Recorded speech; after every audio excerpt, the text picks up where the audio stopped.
विधानसभेच्या निकालानंतर महाराष्ट्रातील राजकीय घडामोडीत अनेक बदल घडलेले असून राष्ट्रवादी शरदचंद्र पवार गटाचे प्रदेशाध्यक्ष जयंत पाटील यांचा राजीनामा शरद पवार गटातीलच दुसऱ्या फळीतील नेत्याने मागितल्याने आणि त्यांच्या मागणीला जयंत पाटील यांनी मीच राजीनामा देतो असे दिलेले प्रत्युत्तर यामुळे महाराष्ट्राच्या राजकीय वर्तुळात चर्चांना उधाण आलेलं आहे.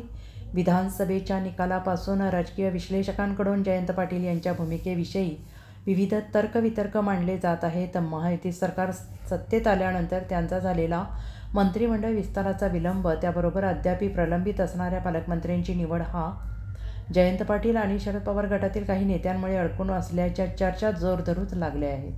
जयंत पाटील हे येत्या 2 दिवसात शरद पवार गटाला जय महाराष्ट्र करून अजित पवार गटात सामील होणार की भाजपमध्ये जाऊन सत्तेत सहभागी होणार याबाबत वरिष्ठ पातळीवर खलबतं सुरू आहेत आणि रोहित पवार आणि शरद पवार गटाच्या प्रदेश अध्यक्ष बदलासाठी घेतलेली आक्रमक भूमिका ही शरद पवार गटात सर्व काही आलबेल नाही हे स्पष्ट करते. त्याचबरोबर 2 दिवसांपासून दिल्ली आणि मुंबईत राष्ट्रवादीच्या दोन्ही गटात घडणाऱ्या घडामोडी या राष्ट्रवादी शरद पवार गटाला पुन्हा खिंडार पडणार असल्याचे संकेत देत आहेत.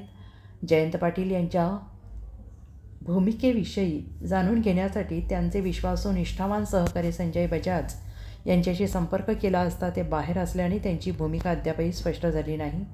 जयंत पाटील यांच्या भूमिकेवर राष्ट्रवादी शरदचंद्र पवार गटाचे भविष्य ठरणार असल्याचे राजकीय जाणकारांचे मत आहे.